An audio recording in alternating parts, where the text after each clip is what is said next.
तो आज करवाएंगे साइंस। साइंस का पहला चैप्टर है crop production and management, adding manure and fertiliser.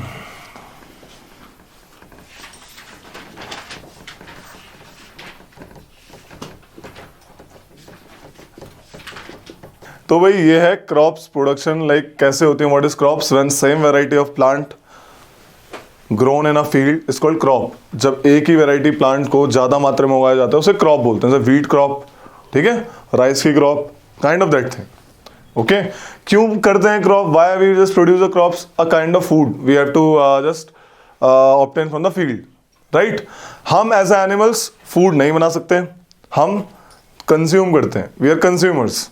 Only plants have the specialty to make their own food. That's why they are called producers as well as autotrophs. Autotrophs होते हैं वो, ठीक है। तो हमें भाई उगाना है तो हम उगाते हैं क्रॉप्स। क्रॉप कितने टाइप की होती है नॉर्मली? 2 टाइप की, खरीफ एंड रबी। लिख लो, ये लिखवा, अभी इसको मत लिखो, अभी लिखवा दूंगा इसको। लिखो, there are 2 types of crops, kharif and रबी।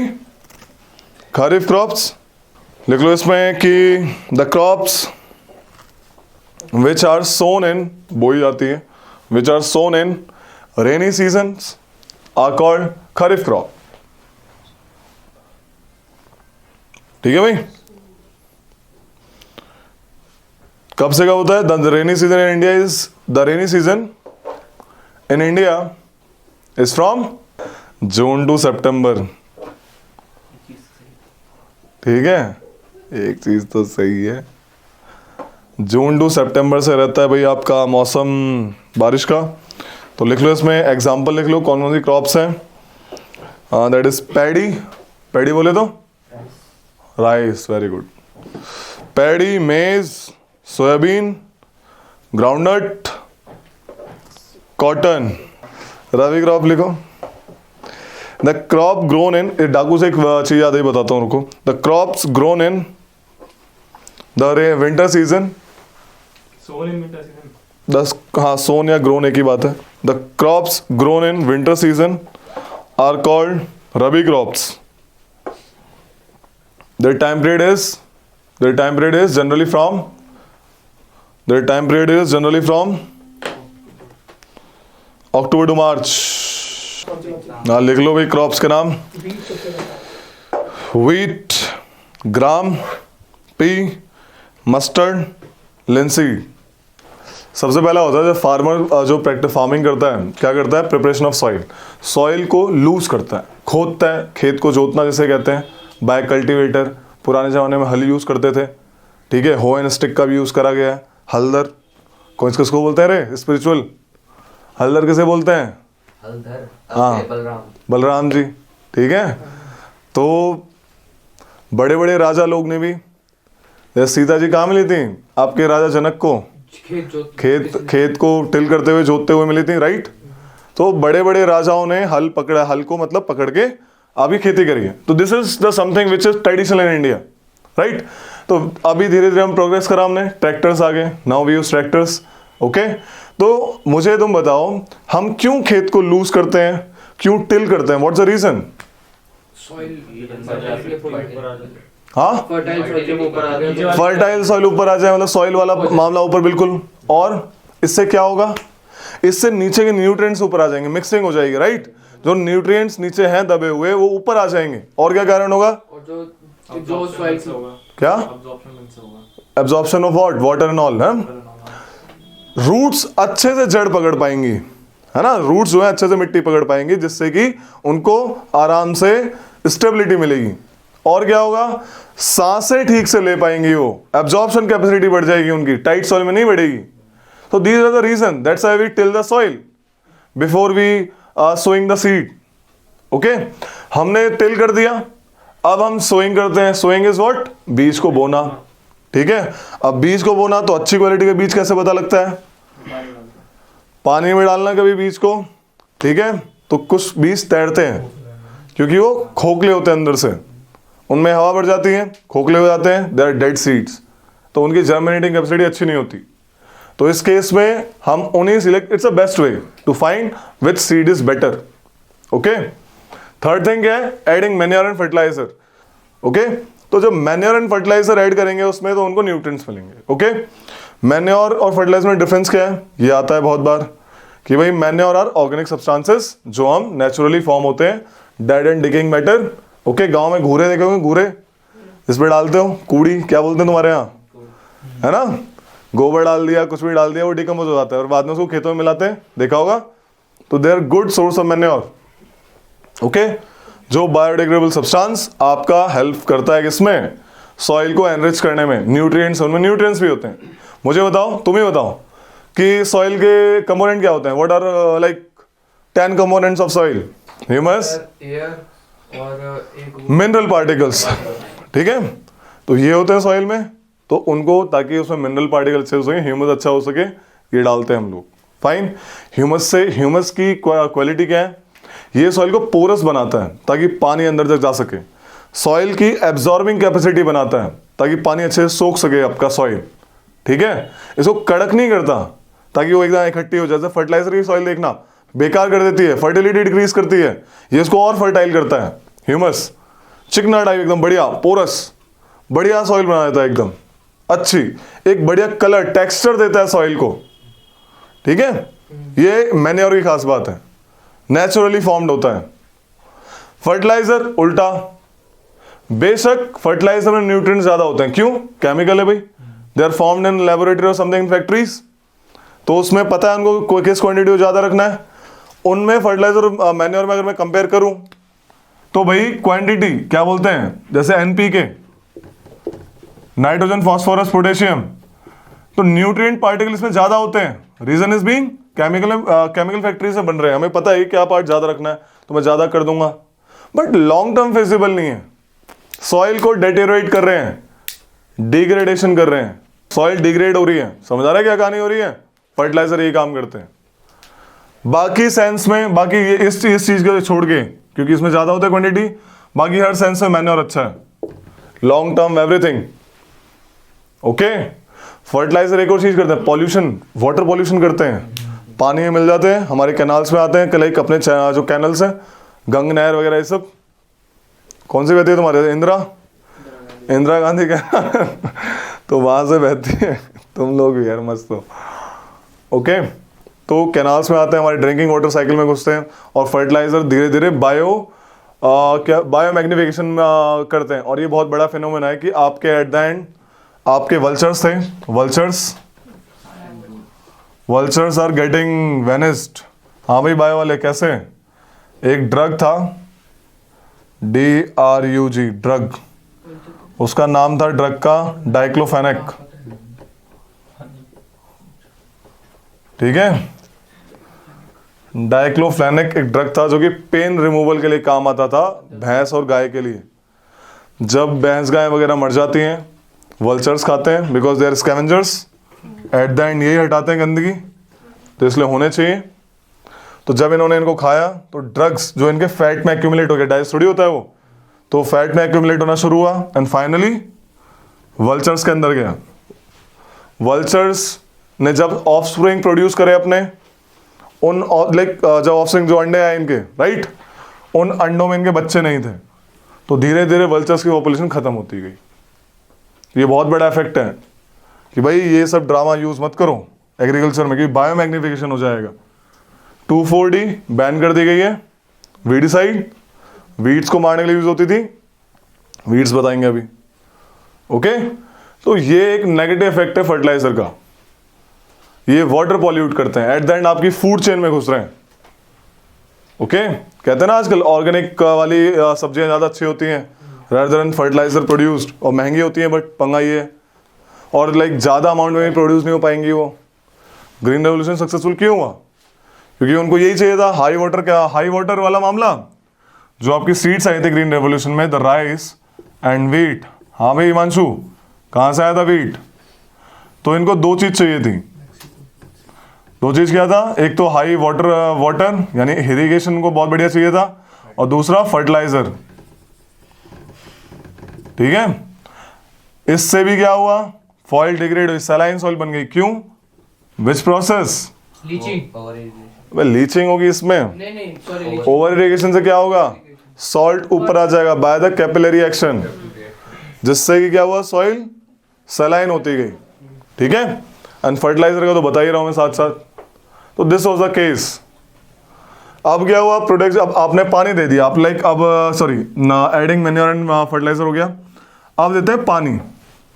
देखो यार, कभी कभी तो तुमने देखा होगा खेत को टिल करने से पहले भी वो लोग मैन्योर डालते हैं, ताकि जब उनको खेत को टिल करें, जोते वगैरह, तो उसमें मिक्स हो जाए, अच्छे से मिट्टी में मिक्स हो जाए। देखा है कभी गांव में थोड़ा थोड़ा जगह पे एकदम डाल देते हैं, देन ट्रैक्टर उसको टिल कर देता है। दिस इज द केस, ताकि अच्छे से मिक्सिंग हो जाए मैन्योर की आपकी सॉइल में। फाइन। अब आता है irrigation. Irrigation is basically giving water to your plant crop. When you are giving water to your crops, it is called irrigation. पुराने, open the book, you can see the diagrams of irrigation. Traditional method देखो, pulley system है, रेहेट लेवर system जिसे कहते हैं, chain system, canal system, देखली है police system. तो ये सारे ट्रेडिशनल मेथड्स हैं। फाइन। मॉडर्न मेथड है sprinkler irrigation system and drip irrigation system. तो ये इसमें दो सिस्टम है, modern system, drip irrigation and sprinkler system. Sprinkler मतलब फुहारे की तरह पानी देना।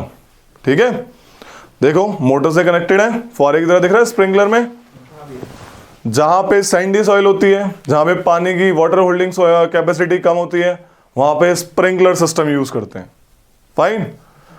आपका जहां पे पानी की ज्यादा कमी है, वहां पे और भी अच्छा सिस्टम यूज करेंगे, ड्रॉप बाय ड्रॉप। देखो स्प्रिंकलर में क्या हो रहा है, मैंने बताया फुहारे की तरह पानी, जगह जगह पाइप्स लगे हुए हैं और ये छोटे छोटे नोजल्स लगा रखे हैं बीच बीच में, राइट।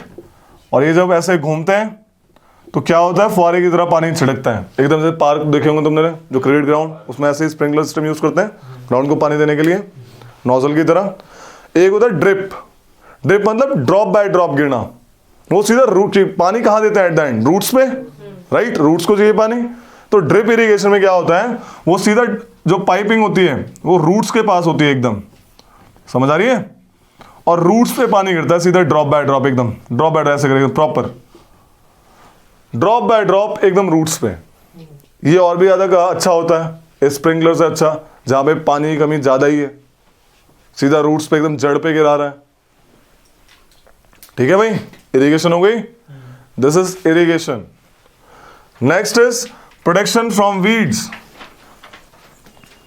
वीड्स क्या होते हैं, एनीबॉडी? कभी कभी तुमने देखे होंगे खेत में आपने न्यूट्रिएंट्स वगैरह सब कुछ डाल रखा है, तो अनवांटेड प्लांट्स जो हमें नहीं चाहिए वो भी उग जाते हैं। किसके साथ? आपके क्रॉप्स के साथ। फिर दिक्कत क्या है उनसे? जब ओवर क्राउडिंग होती है, एक जगह पे 4 लोगों को डाल दो, जैसे अभी पॉपुलेशन डेंसिटी बढ़ जाएगी जगह की, दिक्कत हो जाती है भाई। ठीक है, तो प्लांट्स ठीक से पनप नहीं पाते, तो स्पेस घेरता है पहली चीज। तो लाइट, सनलाइट। अब सपोज पता लगा वीड जल्दी बढ़ गया, वीड बढ़ा तो उसने सनलाइट छाया कर दी नीचे वाले प्लांट के लिए, इससे क्या हुआ, उसको ठीक से सनलाइट नहीं मिल पाई। Plant need sunlight to grow. ठीक है, तो ये दिक्कत आई। न्यूट्रिएंट्स तुमने डाले, आधा वो खा गया। ठीक है, शेयरिंग, तो प्लांट्स ठीक से उग नहीं पाएगा। ठीक है, वाटर डाला, आधा पानी वो पी गया, वो भी उग रहा है। तो दिस काइंड ऑफ थिंग वो दिक्कत कर रहा है आपकी मेन क्रॉप में, क्योंकि मेन क्रॉप से आपको अनाज मिलेगा, वीड से कुछ नहीं मिलेगा। Sometime weeds are poisonous. When you harvest the crop along with weed, एक पॉइजनस मतलब उसको जहरीला कर देता है आपकी क्रॉप को, इसलिए वीड को निकालना जरूरी है। वीड चाहे खुरपी, देखा होगा खुरपी से लोग लगे रहते हैं अर्ली स्टेजेस, या फिर वीडीसाइड छिड़कते हैं। वीडीसाइड एक फेमस है 2,4-D। 2,4-D ज्यादा खतरनाक थी, बोला वीड तो मार ही रही थी, इंसान भी मार रही थी, तो बैन कर दिया उसको। ठीक है, अब थोड़ी लोकल क्वांटिटी में जो भी है, लोकल क्वालिटी जो भी है उसको यूज करें, जो भी कर रहे होंगे। वीडीसाइड्स होती है, फाइन। पेस्ट कंट्रोल करने के लिए पेस्टिसाइड, वीडीसाइड। ओके, आता है अगला हार्वेस्टिंग। आपने वीडीसाइड डाल के वीड्स कंट्रोल कर लिए, आपकी क्रॉप बढ़ गई, मस्त मैच्योर हो गई। हार्वेस्टिंग का टाइम आ जाता है काटने का। हार्वेस्टिंग मतलब काटना। क्रॉप को काटना इज हार्वेस्टिंग। गन्ने बड़े हो गए, काट लो, और मील में दे आओ, ठीक है। आपका गेहूं बड़ा हो गया, आलू के पौधे ऐसे करके काटना, क्रॉप्स को काटना, दैट इज हार्वेस्टिंग। आलू जमीन में होते हैं। अरे हाँ हाँ ठीक है, उखाड़ोगे ना, फिर नहीं उखाड़ोगे, उनको उखाड़ना इज हार्वेस्टिंग। उसे क्या बोलेंगे फिर? आलू के पौधे बोल देते हार्वेस्टिंग बोलेंगे, नहीं बोलेंगे? हार्वेस्टिंग होगी। यार तुम भी, तो वही कहानी है। तो हार्वेस्टिंग करते हैं ये लोग। हार्वेस्टिंग के साथ जब क्रॉप आई, देखो रे ध्यान से देखो, ये क्रॉप है, ओके, क्रॉप आपने काट ली, लेकिन अनाज तो अभी भी क्रॉप्स के अंदर है, तो फूसे में से अनाज को निकालना इज कॉल्ड थ्रेशिंग। क्या कहते हैं? थ्रेशिंग। तो बीच में क्या हार्वेस्टिंग बाद होता है, जब चाफ से ग्रेन ले आते हैं तो थ्रेशिंग कहते हैं। क्या कहते हैं? थ्रेशिंग। थ्रेशर से निकालते हैं। हार्वेस्टिंग करते हैं हार्वेस्टर से। क्या रे? हार्वेस्टिंग करते हैं हार्वेस्टर से। हार्वेस्टर से करा आपने हार्वेस्टिंग, और थ्रेशर से किया आपने थ्रेशिंग, ठीक है। कभी कभी आजकल, कभी बोल रहा हूँ आज के टाइम में, ये दोनों काम एक ही मशीन कर देती है, उसे बोलते हैं कंबाइन। आजकल कंबाइन, देखो बुक में लिखा हुआ कंबाइन, थ्रेश कंबाइन दिख रहा है, ये दोनों काम एक साथ करता है, काटता भी चलता है ग्रेन में, ग्रेन को सेपरेट भी करता चलता है। फाइन, तो दिस इज थ्रेशर, थ्रेशिंग। अब स्टोरेज करेंगे, ग्रेन काट लिए, स्टोरेज में क्या होता है, जो आपकी क्रॉप्स होती हैं उनमें पानी होता है, ठीक है भाई, little amount of moisture is there in the grains. तो उनको स्टोर करने से पहले, ताकि वो सड़ ना जाए, उनको चूहे अटैक ना करें, उनको माइक्रो ऑर्गेनिज्म अटैक ना करें, इसलिए उनको पहले सुखाया जाता है। क्या कहा जाता है? तो पहले उनको धूप में सुखाते हैं, फिर उनको पेड़ की छांव में भी सुखाते हैं, ठीक है, दोनों एकदम लाइक प्रॉपर सनलाइट बात भी करवाते हैं उनको, और प्रॉपर शेड बात भी करवाएंगे, ओके। उसके बाद उनको स्टोर करते हैं, और स्टोर करने के टाइम क्या करते हैं, गाँव में देखो नीम की पत्ती यूज करते होंगे, है ना, ताकि रेपेलेंट यूज करते हैं, रेड रेपेलेंट्स यूज करते हैं। बड़े बड़े जो भंडार हैं, फूड कॉर्पोरेशन ऑफ इंडिया, इनमें केमिकली ट्रीटमेंट देते हैं पहले उनको, ग्रेन्स को, तब जाके स्टोर करते हैं, क्योंकि उसमें ज़्यादा अमाउंट है, हल्का सा खराब हुआ फैल जाएगा, पूरा मामला बर्बाद हो जाएगा। हमारे देश में, लाइक हमारे नहीं, बहुत सारे एरिया में भी आधे से ज़्यादा तो स्टोरेज में वेस्ट हो जाता है।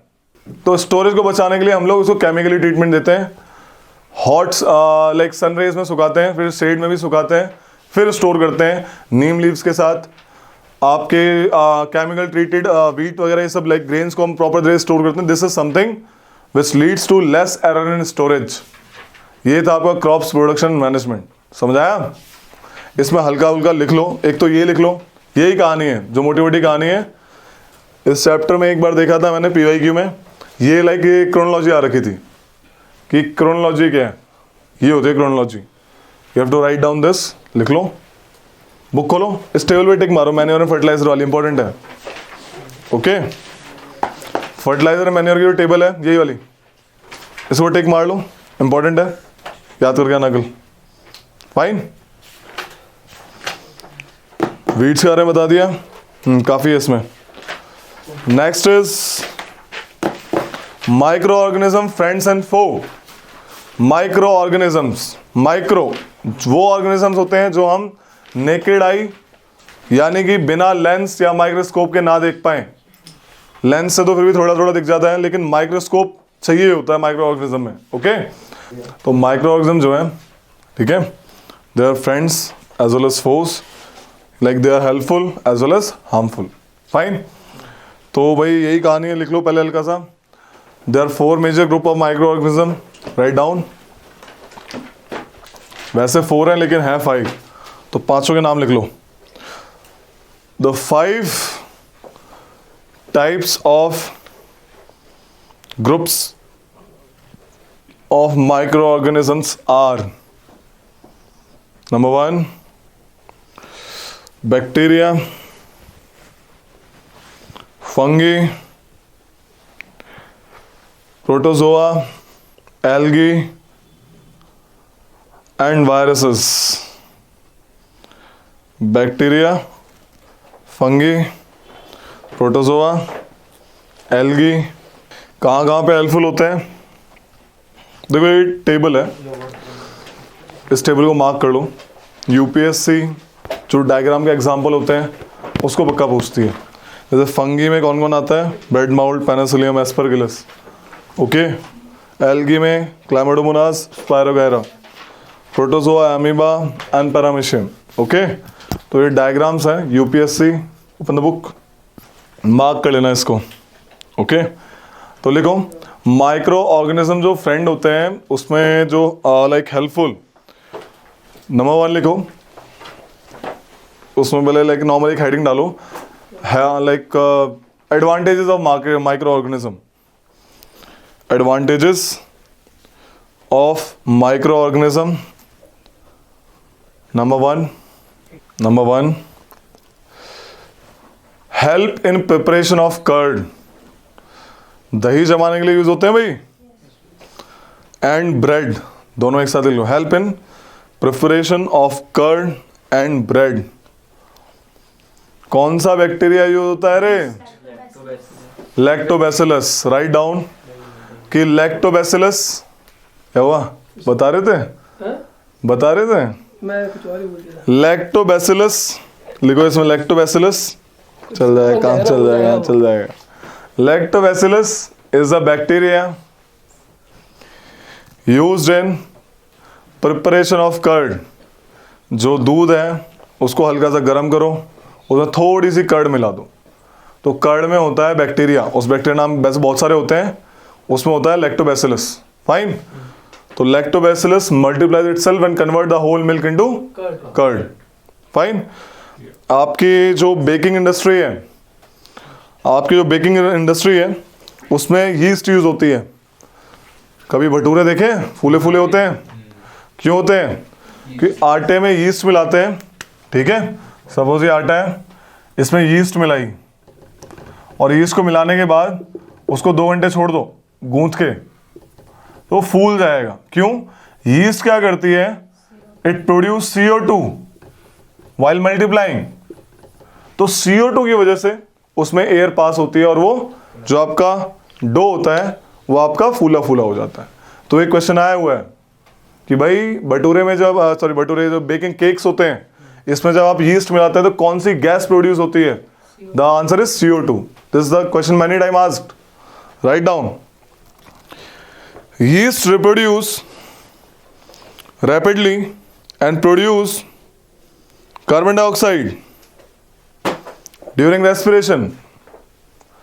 Yeast reproduce rapidly and produce carbon dioxide during respiration.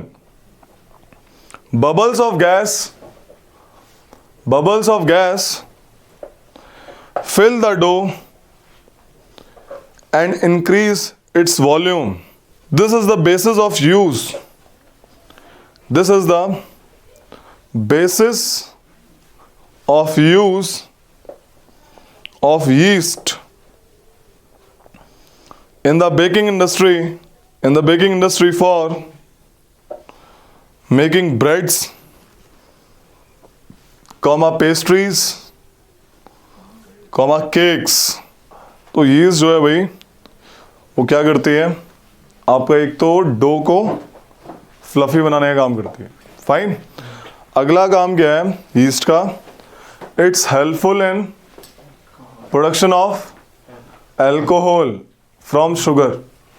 Sugar को एल्कोहल में कन्वर्ट कर देती है कौन? यीस्ट। दारू बनाने के लिए काम आती है। ठीक है रे? तो दारू बनेगी यीस्ट से, घर पे बनाएंगे, ठीक है, और महंगे करके बेचेंगे। तो लिख लो कि process of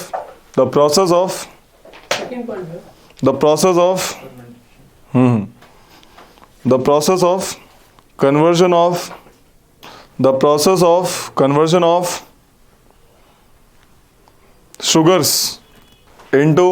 sugars into alcohol. The process of conversion of sugar into alcohol is known as fermentation. Who discovered fermentation? Louis Pasteur discovered fermentation in 1857. So this is what is called fermentation. बहुत बार question आया है ये Lewis pasture के ऊपर। एक और है, इन्होंने पैस्चराइजेशन किया था, आगे बताएंगे, ठीक है, उस पर भी उसी से पास्चर से पैस्चराइजेशन। अगला है आपका मेडिसिनल यूज, अगला पॉइंट लिखो, है used in making medicines, use in making medicines. तो मेडिसिन्स बनाने के लिए काम आता है, कैसी, उन्हें कहते हैं एंटीबायोटिक्स। क्या कहते हैं? एंटीबायोटिक्स। किसके लिए बनती है? नॉर्मली बैक्टीरिया एंड फंगाई के लिए, ठीक है, बैक्टीरिया और फंगी के लिए बनती है। ओके, जब बीमारी वायरस से हो रही है, कॉमन कोल्ड होगा, एंटीबायोटिक वर्क नहीं करती। डॉक्टर के पास जाओगे, बोलेगा गर्म पानी पियो और गार्गल करो, मेडिसिन काम नहीं करेगी। अगर वो गलती से मेडिसिन देता है, वो वायरस को मारने के लिए नहीं, उस वायरस की वजह से लाइक वायरस ने आपको लाइक दिक्कत कर रखी है, वहाँ पे अगर आपके गले में कोई बैक्टीरियल इन्फेक्शन हो रखा होता है, उसको मारने के लिए एंटीबायोटिक देते। तुम्हें ऐसा मत सोचना कि मतलब उसने तुम्हारा कॉमन कोल्ड सही करने के लिए मेडिसिन दी है, राइट। तो बैक्टीरियल इन्फेक्शन को, फंगल इन्फेक्शन को कर्ब करने के लिए जो दवाई यूज होती है उसे एंटीबायोटिक्स कहते हैं, ठीक है भाई। सबसे पहली एंटीबायोटिक डिस्कवर कौन सी हुई थी? Penicillin, discovered by Alexander Fleming. तो राइट डाउन इन दैट कि अलेक्जेंडर फ्लेमिंग ये रहा, discovered the first antibiotic that is penicillin. किसके लिए थी? बैक्टीरियल इन्फेक्शन, बैक्टीरियल इन्फेक्शन के लिए पेनिसिलिन फॉर बैक्टीरियल इन्फेक्शन। क्या करती है बैक्टीरिया, जो देखो रे एंटीबायोटिक काम कैसे करती हैं? तो जब भी कोई भी माइक्रोब आपकी बॉडी को अटैक करता है, आपकी बॉडी में फाइट करने के लिए वाइट ब्लड सेल्स होते हैं, ओके, वो फाइट करते हैं, ओके। जब माइक्रो ऑर्गेनिज्म ज़्यादा होते हैं, मतलब हैवी होते हैं, वो आपकी बॉडी को बीमार कर देते हैं, फाइन। तो क्या करते हैं भाई, आपकी बॉडी में माइक्रोब्स एंटर हो रखे हैं, सपोज बैक्टीरिया एंटर हो रखा है, ओके। जब बैक्टीरिया एंटर हो रखा है, आपकी बॉडी फाइट कर रही है, बट इस बीच बैक्टीरिया क्या करता है? अपने अराउंड क्या बना लेता है? Cell wall. क्या बना लेता है? तो नॉर्मल एक फंक्शन बता रहा हूँ कैसे काम करती है एंटीबायोटिक।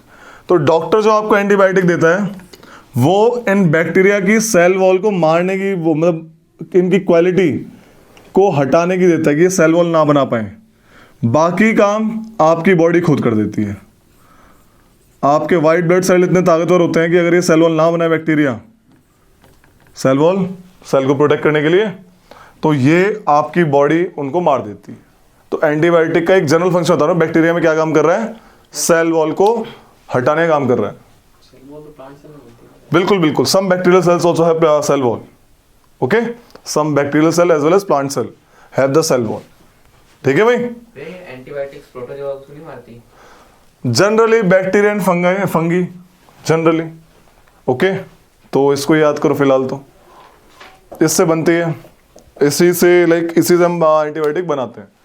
अब आता है आपका एक और कहानी वायरस की। किसकी? जैसे कोविड हुआ, अभी कोविड इज वायरस। तो सेम चीज यहां पे, जो भी कभी भी आपके अंदर कोई भी माइक्रो ऑर्गेनिज्म आते हैं, आपकी बॉडी लड़ने के लिए व्हाइट ब्लड सेल ने क्या प्रोड्यूस करा?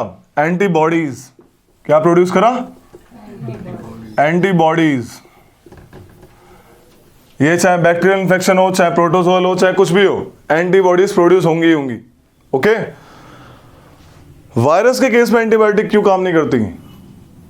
क्योंकि वायरस अपना खुद का मैकेनिज्म यूज नहीं करता, वो आपकी बॉडी के सेल को, ये जो भी बॉडी में सेल है जो भी है, उसी को यूज करेगा। उसका खुद की मशीनरी नहीं होती।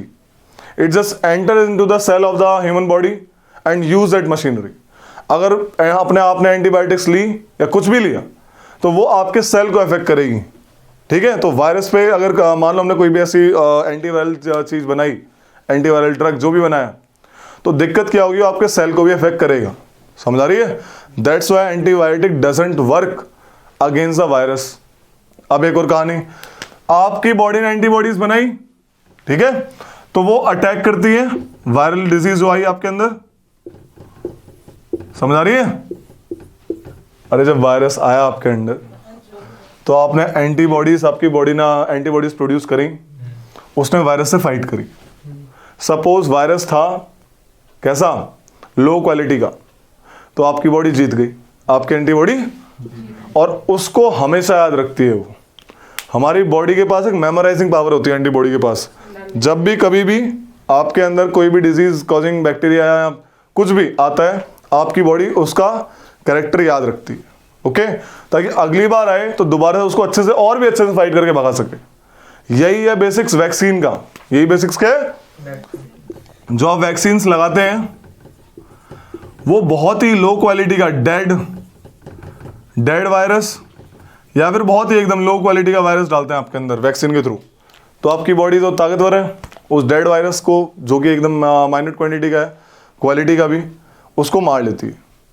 जब वैसा ही वायरस आने वाले टाइम में आएगा, चाहे वो ताकतवर ही क्यों ना हो, आपकी बॉडी इतनी सक्षम हो जाएगी कि उसके खिलाफ कैसी एंटीबॉडी बनानी है उसको बना के मार देगी। समझ आ रही है? This is the purpose of vaccine, कि आपकी बॉडी को पहले से इंट्रोड्यूस करवा देते हैं वो लोग कि ऐसा वायरस आने वाला है। जब वेरिएंट आए, वेरिएंट में दिक्कत आती है थोड़ी, है ना, बोला जैसे कि पहले delta variant and something like, एक और था डेल्टा था, ओमिक्रॉन, है ना। सो जो वेरिएंट होते हैं तो यानी उसका कैरेक्टर बदल गया है, वेरिएंट बदल गया है, उसमें थोड़ी दिक्कत आती है, बट ऑल्दो कुछ तो वर्क करेगी। This is the basis of vaccine. Vaccine are like dead और low quality viruses that is entered to your body, so that your body must produce antibodies, ताकि वो रिमेंबर रखें कि आने वाले टाइम में कैसे फाइट करने की है। समझ आ रही है?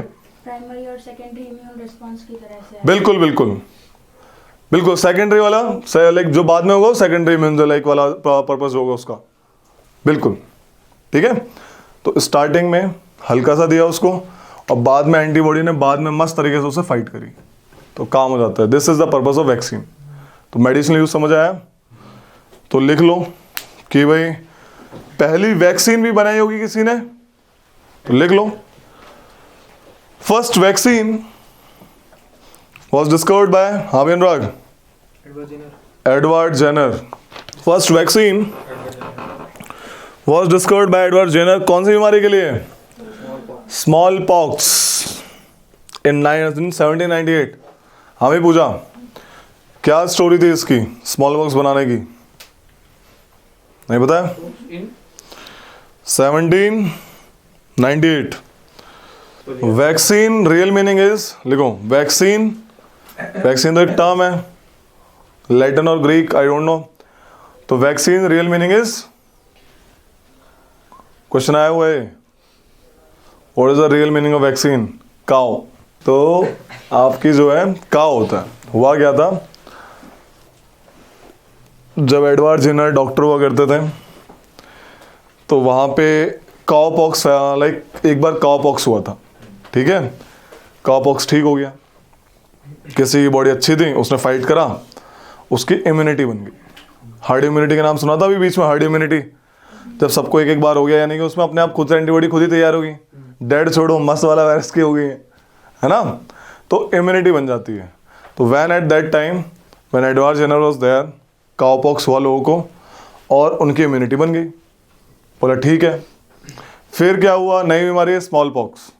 जब स्मॉल पॉक्स आया तो एडवर्ड जेनर ने नोटिस किया कि जिनको पहले काउ पॉक्स हुआ था उनको स्मॉल पॉक्स ज़्यादा इफेक्ट कर ही नहीं रहा, तो उन्होंने उनका मामला एक वैक्सीन बनाई और उसमें डाली किन लोगों में, वैक्सीन बना के स्मॉल पॉक्स जिनको होने की मतलब दिक्कत आ रही थी जिनको, ठीक है, तो ऐसे वैक्सीन बनी थी।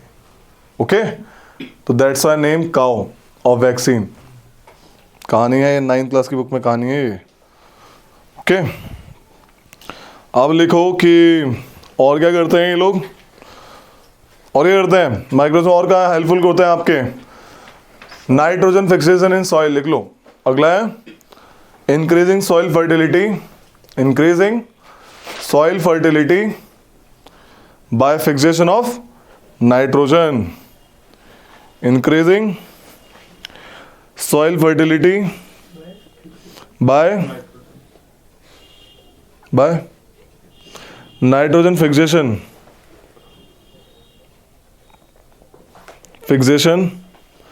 कौन सा बैक्टीरिया करता है normally? Rhizobium, by the rhizobium bacteria. कहां पे रहता है ये? किसके? लेग्यूम्स प्लांट, लेग्यूम्स जो दाल टाइप, ठीक है, चाहे वो मटर की दाल हो, चने की दाल हो, किसी की भी हो। लो, which lives in the root nodules of legumes plant. लिख लो, in the root nodules, roots में रहता है, in the legumes plant. Next लिखो, helpful in cleaning the environment. तुम देखते हो सड़क पे चूहे मरे होते हैं या फिर हाईवे पे बिल्ली मरी होती है, देखें? तो उस केस में क्या होता है, कुछ टाइम बाद खुद ही गायब हो जाते हैं, होता है ना, कुछ टाइम बाद खुद ही गायब, because the microbes help in decomposition of them. Okay, biodegradable. अगला है आपका harmful, disease causing microbes. Harmful microbes, disease causing microbes. जो हार्मफुल माइक्रोब्स होते हैं, जिनसे डिजीज होती है, लिख लो, disease causing microbes are called pathogens. क्या बोलते हैं? पैथोजेंस। डिजीज कॉजिंग माइक्रोब्स, अबे डिजीज कोई कजन्स नहीं बे, disease causing microbes are called pathogens, PATHOGENS। Pathogens, pathogens जो है किस किस एरिया से जाते हैं? Air, water and food, right. कोई एक बंदा खांस रहा है, उसको कॉमन कोल्ड है, आप उसके पास बैठे हैं, एक बार में थाउजेंड्स ऑफ वो माइक्रोब्स निकालता है, वो आपके अंदर चले जाते हैं। आप देखते हैं किसी को होता है, किसी को नहीं होता। जिसको नहीं हो रहा है इसका मतलब ये नहीं उसमें नहीं गए, उसकी इम्यूनिटी अच्छी है, उसका खान पान बढ़िया है, एक्सरसाइज करता है बंदा डेली मस्त, कि ये मामला ऐसे करते हैं, ठीक है। दीज आर दोज डिजीज, लिखो, दोज माइक्रोबियल डिजीज, लिखो, those microbial diseases that can spread from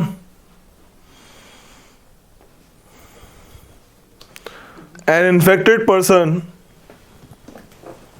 that can spread from an infected person to the healthy person, to the healthy person through air, water, food or physical contact.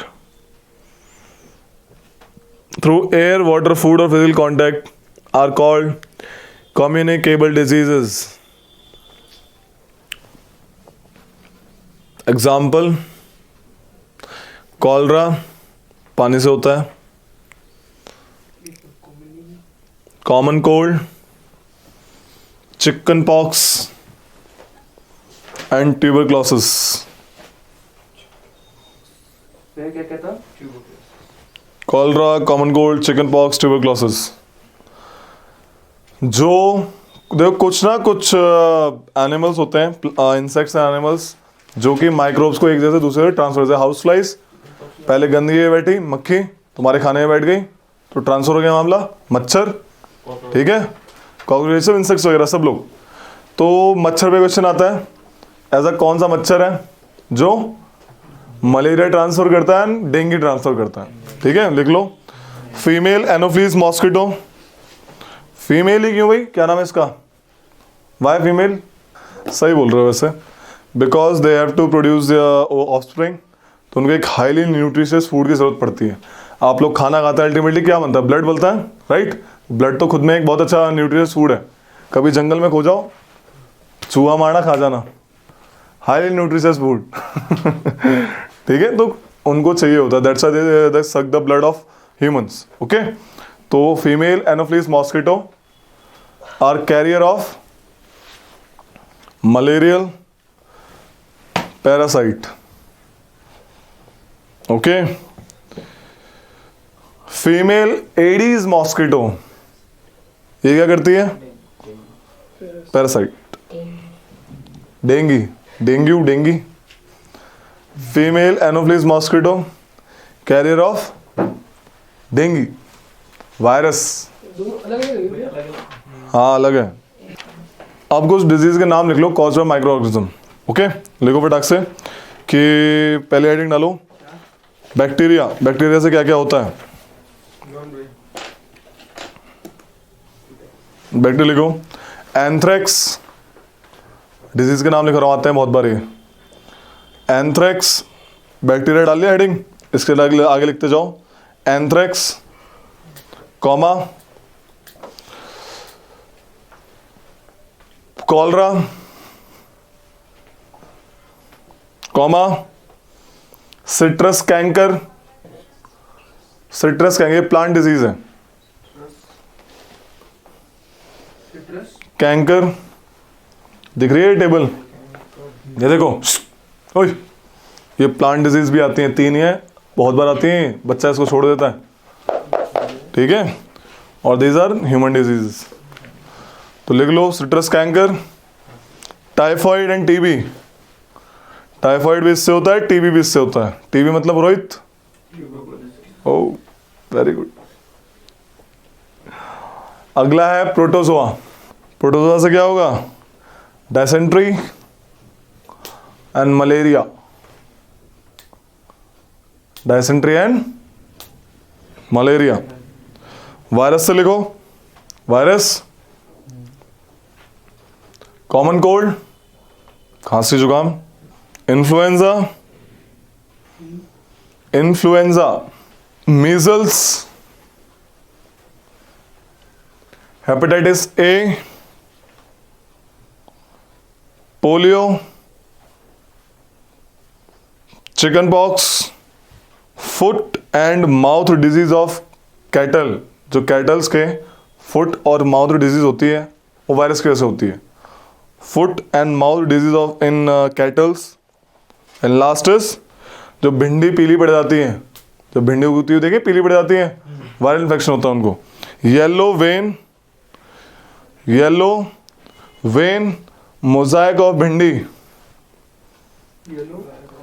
Yellow vein, इधर देखो, Mosaic of भिंडी, ये table इसमें last वाला। Fungi से लिखो। Fungi, fungi सिर्फ yeast में काम नहीं आएगी, काम खराब भी करती है। फंगी करेगी आपकी रस्ट ऑफ व्हीट, गेहूं को खराब करने का काम फंगी करेगी, ठीक है। अब आता है एक मामला फूड प्रिजर्वेशन। आपके जो फूड आइटम्स होते हैं वो कैसे कुछ सड़े जाते हैं। आप दुकान से मैंगो लाए, कुछ दिन रखा बाहर सड़ गए, राइट। आप दूध लाए, बिना गर्म करे बाहर रख दिया, फट गया, सड़ गया, है ना। सो इनको बचाने के लिए हम लोग प्रिजर्वेशन का काम करते हैं, कुछ कुछ अलग अलग। ओके जैसे write down chemical method. Chemical method में लिखो we add sodium benzoate, sodium benzoate and sodium metabisulfate, sodium metabisulfate and sodium benzoate in jams and squashes. Squashes होता है ना वो Rasna type. in jams and squashes to preserve them. एक note डाल के line लिखो। देखो क्या होता है, हमें कोई भी चीज बचानी होती है ना, मैंने ऐसे याद किया था, चेंज द एनवायरमेंट, एनवायरमेंट बदल दो, change the game, change the game by changing environment, changing the environment. तो this is the thing that change the game by changing the environment. अपने एनवायरमेंट में ले आओ। जैम्स एंड स्क्वैशेस में उनको बचाने के लिए एनवायरमेंट बदल दिया। क्या डाल दिया? Sodium benzoate and sodium metabisulphite. Micro organism attack नहीं कर पाया। अचार बनाते हैं, अचार का एनवायरमेंट बदल देते हैं, तेल डाल देते हैं, है ना। दूध लाए, गर्म कर दिया, नहीं झेल पाया बैक्टीरिया, नहीं कर पाया उसको खराब, ऐसा एनवायरनमेंट बदलने की बात कर रहा हूं मैं, समझ आ रही है?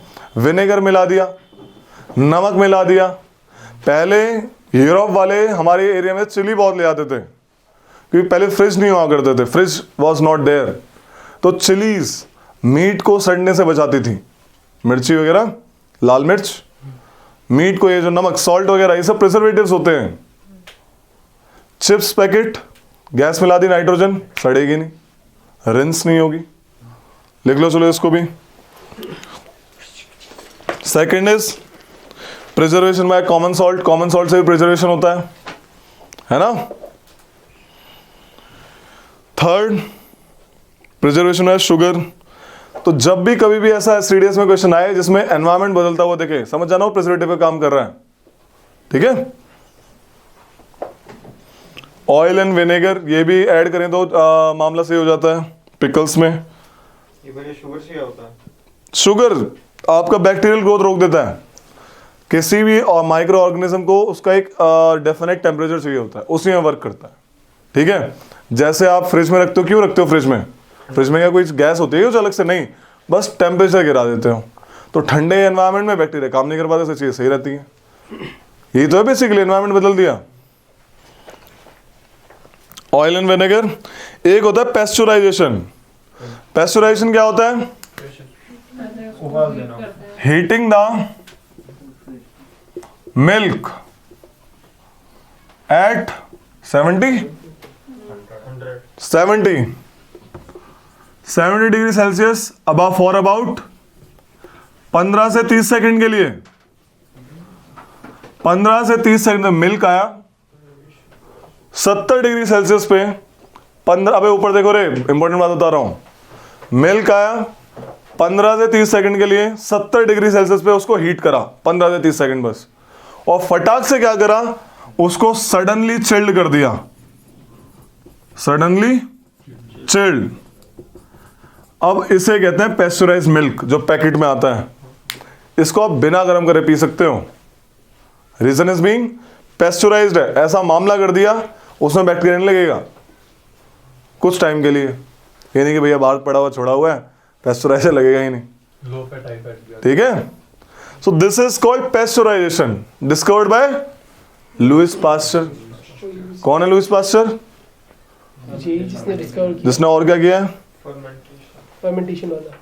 The milk is heated to about 70 degrees Celsius for 15 to 30 seconds and then suddenly chilled. And then suddenly chilled. ठीक है, 70 degrees Celsius for about 15 to 30 seconds. And then suddenly chilled. And then suddenly chilled and stored. By doing this, by doing so, it prevents the growth of microbes. It prevents the growth of microbes. तो भैया जो घर पे करते हैं उसको भी नहीं करता है क्या? करते हैं जो उसमें नॉर्मल करते हैं, जब तक वो उबाल नहीं आता। वो 100 डिग्री मान लो ऐसे करके, ठीक है। और 100 डिग्री नहीं बोलेंगे तो दूध उड़ ही जाएगा, ठीक है। मस्त कर देते हैं नॉर्मल, लेकिन सडनली चिल्ड नहीं करते, उसको छोड़ देते हैं ठंडा होने के लिए। वो पेस्चराइज नहीं, उसको बाहर छोड़ दोगे मामला ख़राब हो जाएगा।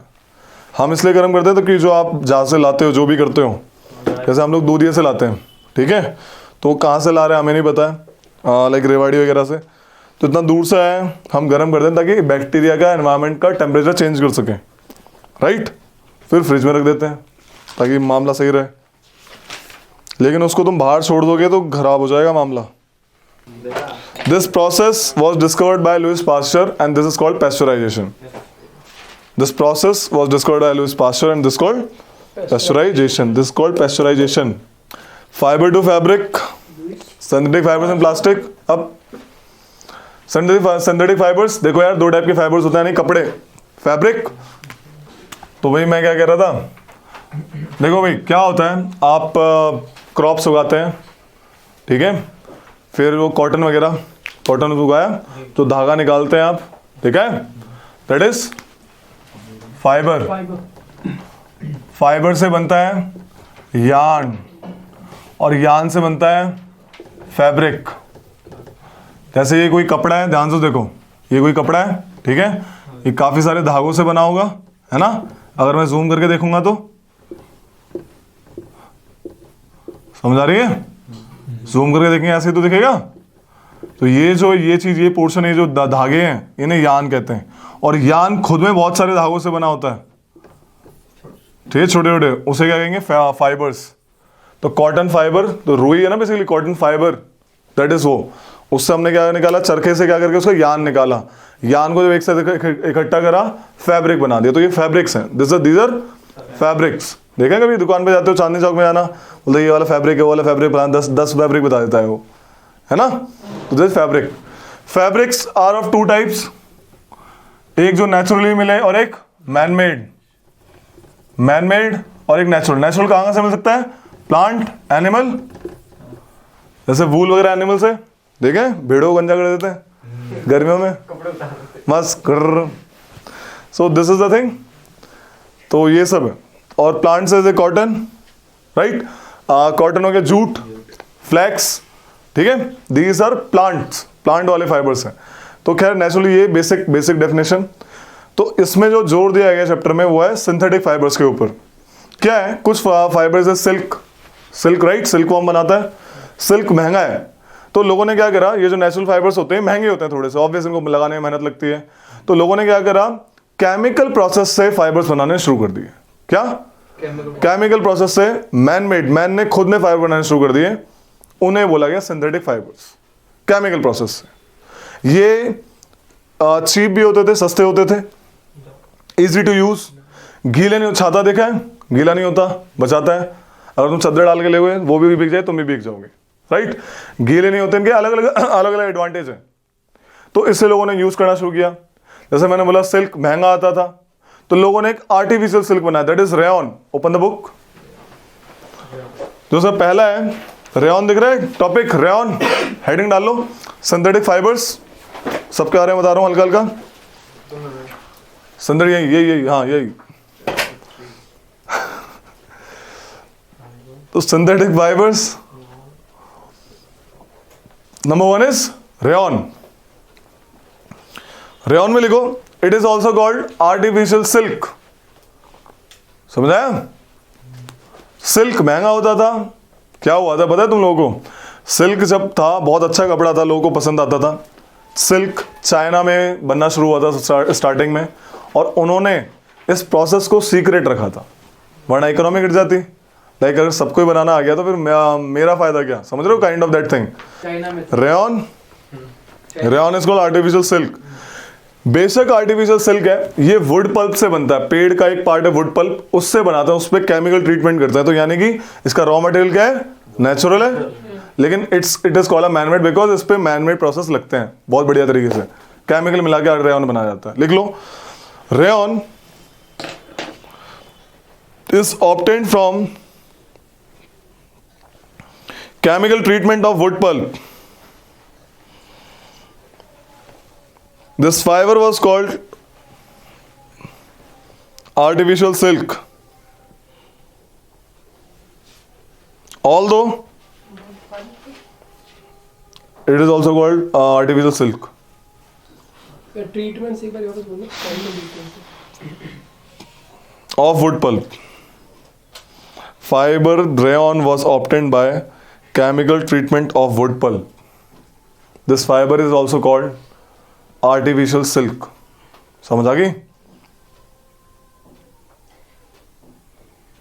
Although rayon is obtained from natural source. Natural source क्या है? Wood pulp. It is called man-made fiber. It is called man-made fiber. Next लिखो, nylon. नायलॉन। 2 मिनट रुके तो प्रशांत लेट हो जाएगा। तो nylon is first fully synthetic fibre. Nylon is first fully synthetic fibre. जो nylon देखे होंगे, नायलॉन रोप्स, रोप क्लाइंबिंग करते होंगे, नायलॉन रोप्स बनते हैं माउंटेन क्लाइंबिंग, ट्रैकिंग में। पैराशूट्स बनते हैं नायलॉन के, नायलॉन की लेगिंग्स बनती हैं। ओके, तो ये वाला मामला है।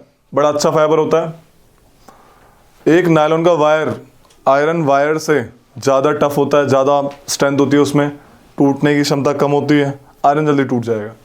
इतना मस्त सिंथेटिक फाइबर बताओ, तभी तो रोप्स बना दिए उससे। लिख लो, nylon is used in making parachutes and ropes for rock climbing and ropes for rock climbing.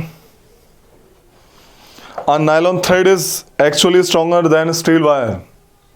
Third is polyester. Polyester दो टाइप के हैं भाई, मतलब दो वेराइटी इनकी, POLYEST है polyester.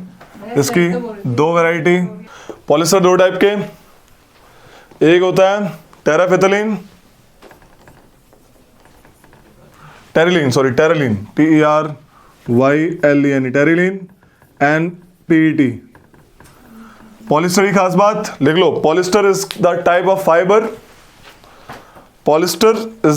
Of fibre which do not get wrinkle easily, सिकुड़ता नहीं है, इसलिए प्लास्टिक बॉटल बनाते हैं इनसे। PET बॉटल्स होती है ना, देखो सिकुड़ रही है, नहीं सिकुड़ रही, मस्त, ठीक है। Polyester is a type of fibre which do not get wrinkle easily. अगला है एक्रिलिक, बस टाइप है। अगला है एक्रिलिक। आर्टिफिशियल सिल्क क्या था? रेयन। एक्रिलिक इज आर्टिफिशियल वूल। तुम दुकान पे जाते हो, कहता है वूल का स्वेटर है बढ़िया एकदम ओरिजिनल, कुछ नहीं होता, सब बुद्धू बना रहे हैं, एक्रिलिक चिपका रहे हैं, ठीक है। सस्ता होता है, वूल जैसा होता है, आर्टिफिशियल वूल, पता मिलने लगेगा। क्या बोला इसमें? काफी है। अब आ जाओ प्लास्टिक दो टाइप की है, थर्मोप्लास्टिक एंड थर्मोसेटिंग प्लास्टिक। क्या? Thermoplastic and thermosetting. देखो क्या होता है, देखो ध्यान सुनो, ये जो है थर्मोप्लास्टिक है, कैसे मोड़ सकती है, you can bend it easily, इसको दोबारा पिघला के दोबारा से इसको मामला सही कर सकते हैं। लेकिन ये थर्मोप्लास्टिक, समझ आया? थर्मो एक होती है थर्मोसेटिंग, ये प्लास्टिक दिख रही है, ये मुड़ती नहीं है, सीधा टूटती है। Moulded once do not recycle again. Setting example Bakelite and melamine. Bakelite तुमने देखे होंगे, आपके फ्राइंग पैन के पीछे जो हैंडल लगा होता है। बेकेलाइट की quality heat resistance, electricity resistant, इसलिए गर्म नहीं होता वो। मेलामाइन की क्वालिटी, फायर ब्रिगेड वाले देखे हैं, फायर ब्रिगेड वो अपने कपड़ों में प्लास्टिक की कोटिंग होती है, उनके ऊपर मेलामाइन की कोटिंग होती है, वो फायर रेजिस्टेंट होता है। समझ आ रही है? Thermoplastic. Such plastics which is deformed easily on heating. Such plastics which is deformed easily on heating and can be bent easily are known as thermoplastics. Example polythene, PVC, etc. Polythene देखिए मुड़ती रहती है, कुछ भी होती रहती है, पिघला तो पिघल जाएगी। Polythene, PVC, polyvinyl chloride. खैर अगला लिखो थर्मोसेटिंग के बारे में। Plastics, thermosetting. Plastics which when molded once cannot be softened by heating, नहीं होती हीटिंग से softened. Example they are called thermosetting plastic. इसके दो एग्जाम्पल, इंपॉर्टेंट एग्जाम्पल, बहुत टाइम आए हुए हैं। Bakelite and melamine. Bakelite and melamine, Bakelite के बारे में लिखो, बेकेलाइट एंड मेलामाइन। तेज लिखो, Bakelite is a poor conductor of heat. Bakelite is a poor conductor of heat and electricity. ये जो स्विच बना हुआ है बेकेलाइट का बना हुआ है। तो bakelite is used for making, अबे लिखो, electrical switches, handles of various utensils, etc. Electrical switches and handles of various utensils etcetera. Melamine के बारे में लिखो। Melamine is a fire resistant plastic. ये दो एग्जांपल दे मस्ट। अब एक अलग से एक और एक क्वालिटी लिखा रहा हूं, एक लिखा रहा हूं टेफ्लॉन। टेफ्लॉन के बारे में लिखो नोट डाल के। टेफ्लॉन एक ऐसा प्लास्टिक होता है जिससे पानी नहीं चिपकता है, फिर ऑयल नहीं चिपकता। टेफ्लॉन लिख लो। Teflon is a special plastic on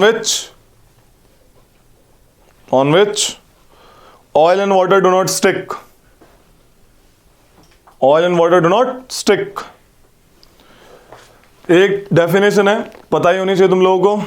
biodegradable and non biodegradable, वो चीजें जो बायोडिग्रेडेबल हो जाएं easily by the action of microbes, उन्हें बायोडिग्रेड कहेंगे। ये बायोडिग्रेडेबल।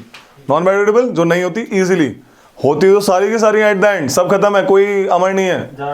ठीक है, ज्यादा टाइम लेती है। Very good. तो दिस द केस। पॉलिथीन बहुत ज्यादा टाइम लेती है, आप भी चले होगे पॉलिथीन रहेगी। ठीक है, तो ये कहानी है। This is like third chapter यहाँ पे खत्म है। लाइक सीडीएस के लिए important Bakelite, melamine and Teflon. ठीक है, एक लिख लेना मेलामाइन के आगे लिख लेना it is used by fire brigade officers, like fire brigade people. Used by fire brigade people on their uniform. कौन? मेलामाइन। कल करवाते हैं आगे।